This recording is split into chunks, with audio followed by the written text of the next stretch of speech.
Hello my dear friends, आप सभी का मेरे यूट्यूब चैनल डीपी साहू पर स्वागत है। तो चलिए आज हम लोग फिजिक्स की पढ़ाई का आनंद लेते हैं। फिजिक्स जो सब्जेक्ट है बहुत ही आनंदनीय है।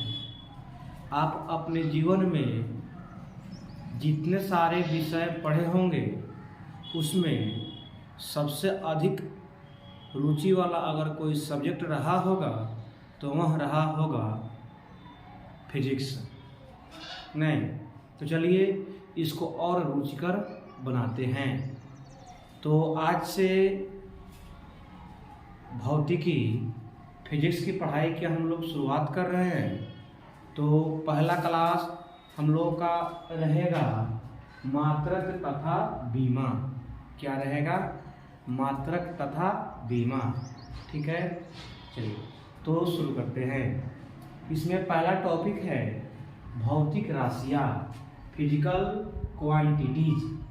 तो पहले हम लोग जानने का प्रयास करेंगे कि ये भौतिक राशियाँ होता क्या है।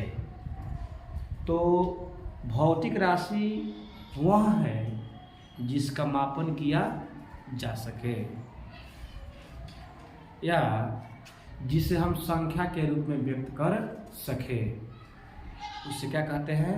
भौतिक राशि।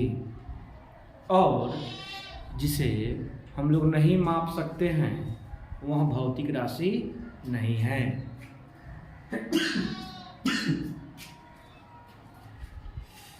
जैसे मोहब्बत। अच्छा एक बात बताइए, आप कहते हैं क्या आई लव यू 10 किलो, कि हम थोड़ा से 10 किलो प्यार करते हैं? नहीं ना। या आप ये भी नहीं कहते होंगे कि हम थोड़ा से 10 किलो आज खिसियाल है, हमारा थोड़ा से 10 किलो दुश्मनी है। नहीं ना। तो प्यार, मोहब्बत, दुश्मनी, खुशी, दुख, तकलीफ, ये सबको मापा नहीं जा सकता है। तो ये क्या है? ये भौतिक राशि नहीं है। तो फिर भौतिक राशि क्या है? बल, संवेग, आवेग, द्रव्यमान, समय, ये सब क्या है? भौतिक राशि है, क्योंकि इसको माप सकते हैं। तो चलिए लिखते हैं पहले भौतिक राशियाँ क्या है। तो भौतिक राशियाँ पदार्थ का वह गुण है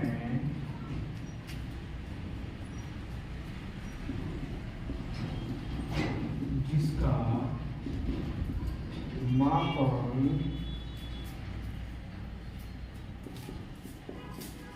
किया जा सकता है। भौतिक राशियाँ पदार्थ का वह गुण है जिसका मापन किया जा सकता है तथा उसकी माप को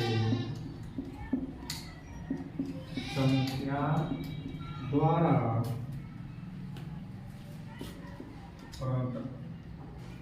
प्रदर्शित किया जा सकता है। जैसे बल, दाब, समय,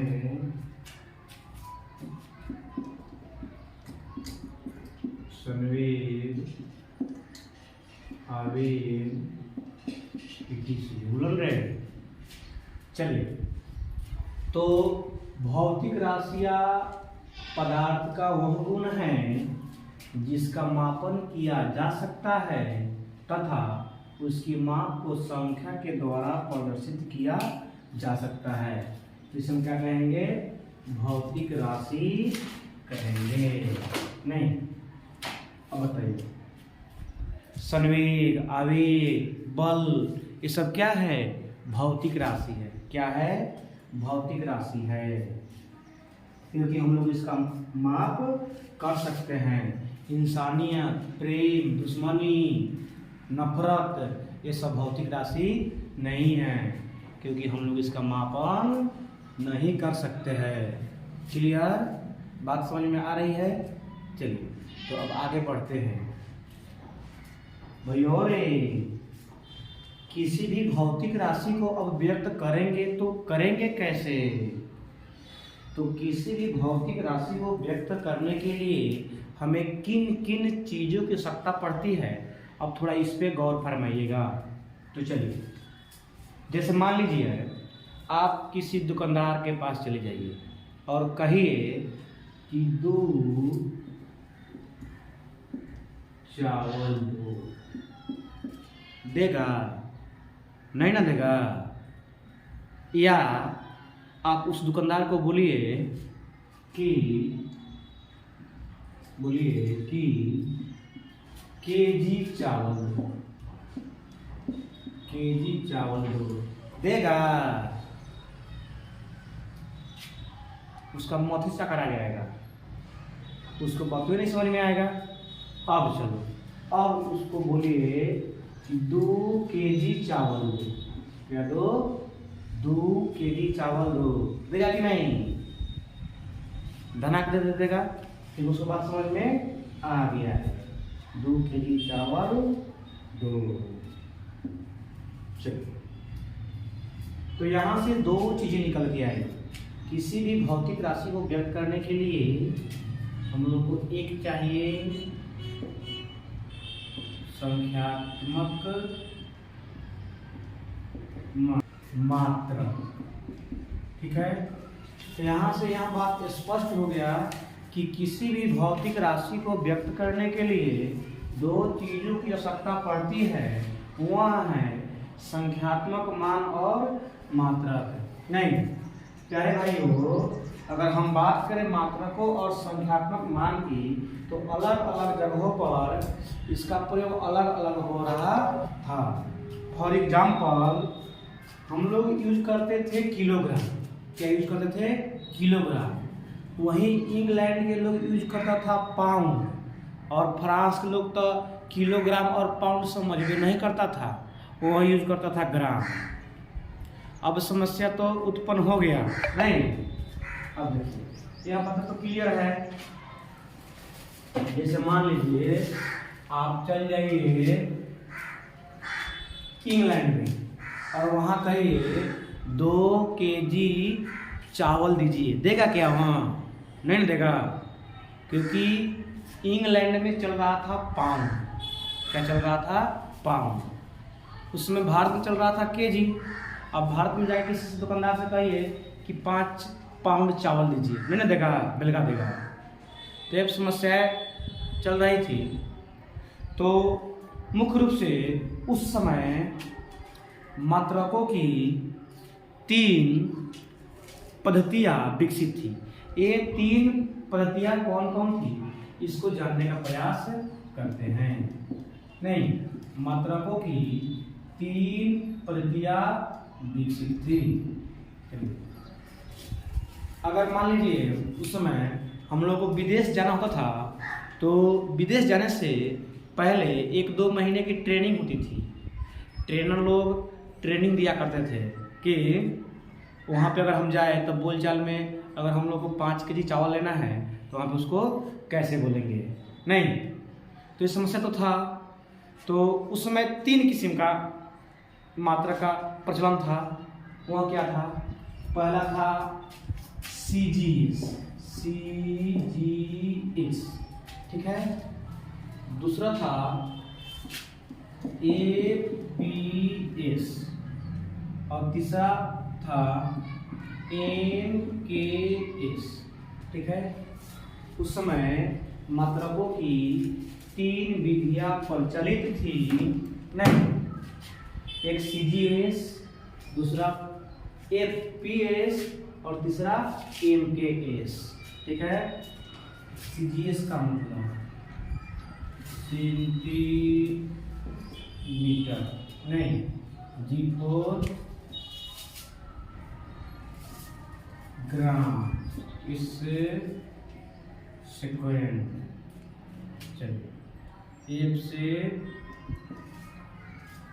फुट, P से पाउंड सेकेंड, M से मीटर, A से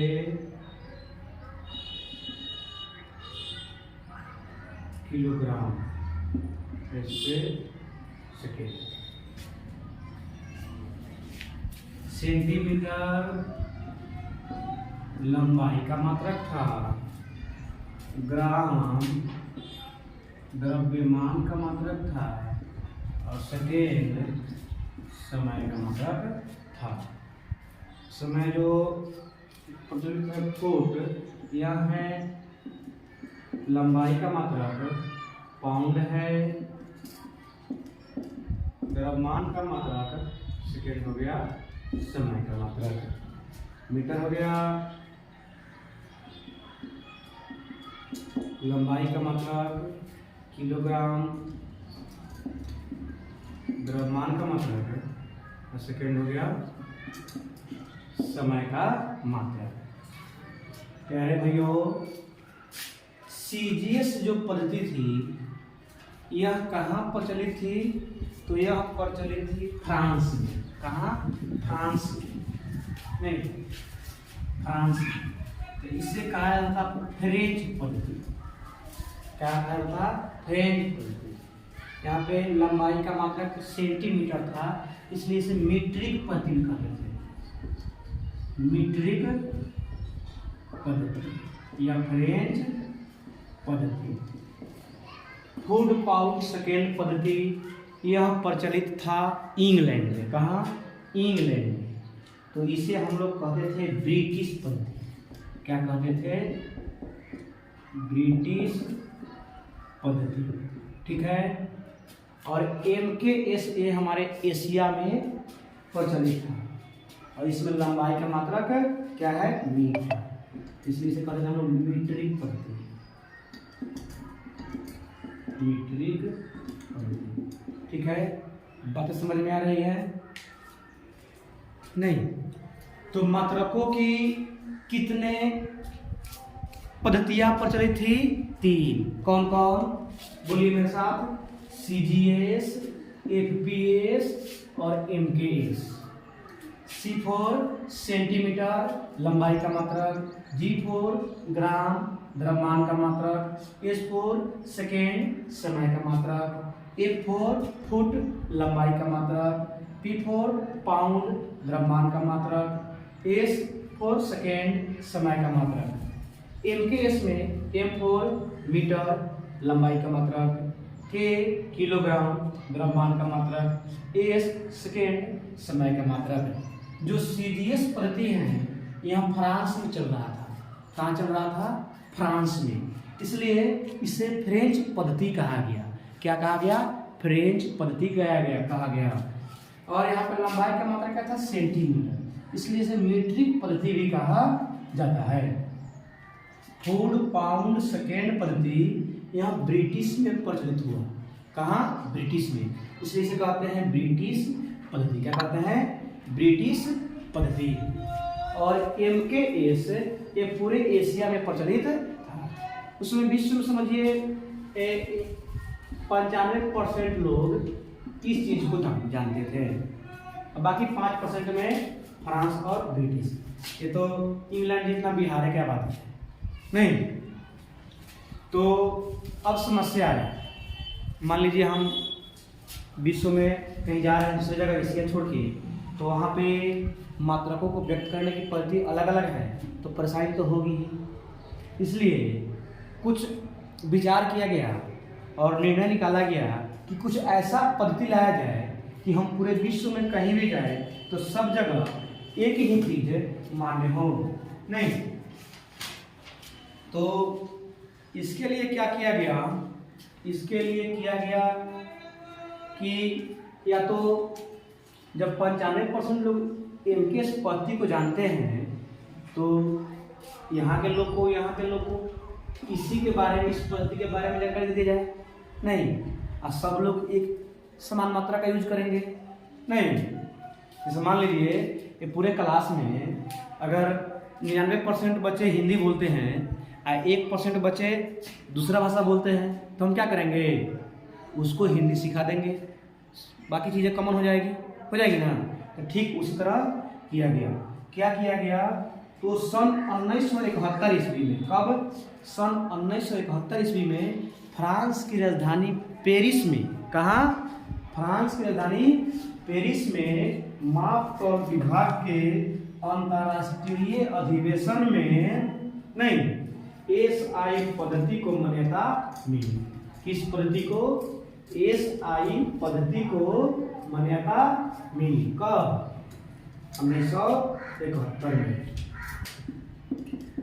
एसआई को मान्यता कब मिली, 1971 में। कहाँ, फ्रांस की राजधानी में, राजधानी पेरिस में माप तौल के विभाग के अंतर्राष्ट्रीय सम्मेलन हुआ और उसमें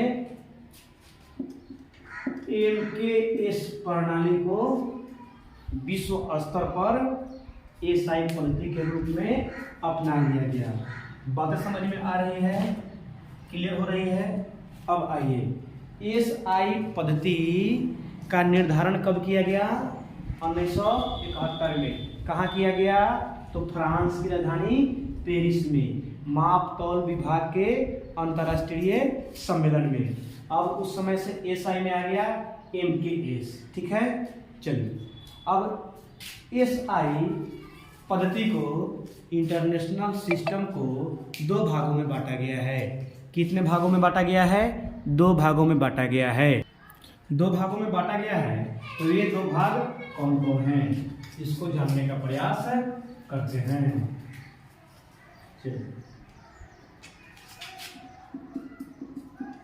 एसआई को 2 भागों में बांटा गया है। पहला है आधारी मात्रक। क्या है, आधारी मात्रक। दूसरा है पूरक मात्रक।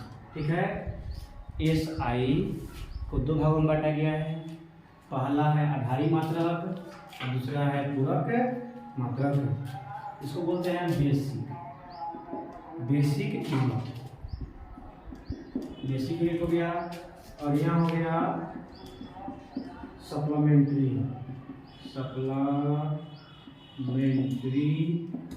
यूनिट। तो आधारी मात्रकों की संख्या 7, कितनी थी, 7, और पूरक मात्रकों की संख्या 2। कितने, 2। बोलो मेरे साथ, एसआई को कितने भागों में बांटा गया, 2 भागों में बांटा गया। कितने भागों में बांटा गया, 2 भागों में। कौन कौन, आधारी मात्रक और दूसरा पूरक मात्रक, बेसिक यूनिट और सप्लीमेंट्री यूनिट। ठीक है, चलिए तो आधारी मात्रकों की संख्या कितनी थी, 7। कितनी थी, 7। अब पूरक मात्रकों की संख्या कितनी थी, 2। यानी परिवार में कितने लोग, 9 लोग। इसमें से 7 लोग क्या है, महिला है और 2 लोग पुरुष है। ठीक है, बात समझ में आ रही है। चलिए अब यहाँ आधारी मात्रक 7 कौन कौन है, इसको जानने का प्रयास करेंगे। ठीक है, हाँ तो बोलिए, आधारी मात्रक की संख्या कितनी है, 7। कितनी है, 7, जिसके नाम यहाँ पे हम लिख दिए हैं, नाम, मात्रक, संकेत और बीमा। ठीक है, चलिए तो आधारी राशियों की संख्या 7 है। कौन कौन, लंबाई, द्रव्यमान, समय, तापमान, धारा, द्युतियोगिता, पदार्थ की मात्रा। लंबाई मतलब लेंथ, द्रव्यमान मतलब मास, समय मतलब टाइम, तापमान टेम्परेचर, धारा करेंट, द्युतियोगिता लुमिनस इंटेंस, पदार्थ की मात्रा नहीं। तो ये चीजें आपको याद रखनी है लंबाई का मात्रक होता है मीटर। क्या होता है? मीटर। लंबाई का मात्रक मीटर, संकेत ए, और बीमा इसी में छुपा हुआ है। यहां से देखिए, लंबाई का बड़ा अक्षर क्या है? एल, तो इसका बीमा क्या हो गया? एल। द्रव्यमान का बड़ा अक्षर ए, मास, तो इसका बीमा क्या हो गया? एम। समय का क्या है? टाइम, टी, तो बीमा क्या हो गया? बड़ा टी। तो बोलिए लंबाई का मात्रक क्या होगा? मीटर। क्या होगा? मीटर। संकेत ए, बीमा एल। द्रव्यमान का मात्रक किलोग्राम। क्या होगा? किलोग्राम। संकेत केजी, और बीमा क्या होगा? एम। बीमा क्या होगा? एम। समय टाइम, इसका मात्रक क्या होगा? सेकेंड। क्या होगा? सेकेंड। संकेत एस, संकेत क्या होगा? एस, और बीमा हो जाएगा टाइम का टी। ठीक है, ये 3 चीजें आपको याद रखनी है। ठीक है, ये बाकी याद रखना तो जरूरी है, लेकिन ये 3 चीजें खास तौर पे याद होनी चाहिए। तो याद हुआ कि नहीं? लंबाई, द्रव्यमान, समय। क्या? लंबाई, द्रव्यमान, समय। लेंथ, मास, टाइम। लेंथ, मास, टाइम। लंबाई का मात्रक मीटर, लंबाई का मात्रक मीटर। द्रव्यमान का मात्रक किलोग्राम, समय का मात्रक सेकेंड। ठीक है, लंबाई, लेंथ का संकेत क्या होगा? एम। द्रव्यमान का संकेत केजी, समय का संकेत सेकेंड। लंबाई का बीमा क्या होगा? एल। लंबाई का बीमा एल, द्रव्यमान का बीमा एम, समय का बीमा टी।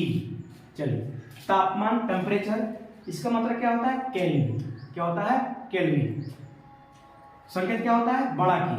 क्या होता है? बड़ा की, बीमा भी बड़ा की। धारा, धारा मतलब करेंट। करंट का मात्रा क्या होगा? एम्पियर। क्या होगा? एम्पियर। संकेत क्या होगा? ए, बीमा क्या होगा? ए। चलिए, ज्योति तीव्रता, ज्योति तीव्रता का मात्रक कैंडेला। क्या होगा? कैंडेला। ठीक है, संकेत क्या होगा? C D. क्या होगा? सी डी, बीमा सी। पदार्थ की मात्रा का मात्रक मोल। क्या होगा? मोल। संकेत मोल, बीमा ए। चीजें क्लियर हो रही है? एक बार और बोलिए। आधारी मात्रा इसमें कितनी है? 7। पहला क्या है? लंबाई। क्या है? लंबाई। दूसरा द्रव्यमान, तीसरा समय, चौथा तापमान, पांचवा धारा, छठा ज्योति तीव्रता, सातवां पदार्थ की मात्रा। लंबाई का मात्रक मीटर, द्रव्यमान का मात्रक किलोग्राम, समय का मात्रक सेकंड, तापमान का मात्रक केल्विन, धारा का मात्रक एम्पियर, ज्योति तीव्रता का मात्रक कैंडेला, और पदार्थ की मात्रा का मात्रक मोल। अब हम लोग बात करेंगे पूरक मात्रक। तो पूरक मात्रक कितने हैं? पूरक मात्रक 2 है। कितने हैं? 2 है। कौन कौन? यहाँ देख लीजिए। एक होता है समतल कोण। क्या होता है? समतल कोण। दूसरा क्या है? घन कोण। घन कोण, समतल कोण और घन कोण। ठीक है, तो समतल कोण का मात्रक रेडियन। क्या होता है? रेडियन।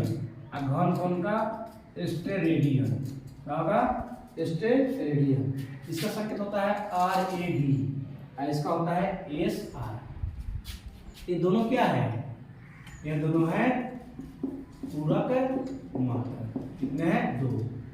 तो SI पद्धति में 2 भागों में बांटा गया है। पहला आधारी मात्रक, इसकी संख्या 7 है। दूसरा क्या है? पूरक मात्रक, इसकी संख्या कितनी है? 2 है। कौन कौन? समतल कोण, घन कोण, समतल कोण, घन कोण, समतल कोण, घन कोण। समतल कोण का मात्रक रेडियन, समतल कोण का मात्रक रेडियन, घन कोण का मात्रक स्टेरेडियन। समतल कोण का संकेत RAD, घन कोण का संकेत SR। बातें क्लियर है? उम्मीद है आप सभी को बातें समझ में आई होगी। तो इसका अगला चैप्टर हम लोग अगले वीडियो में पढ़ेंगे। तब तक के लिए धन्यवाद। जय हिंद।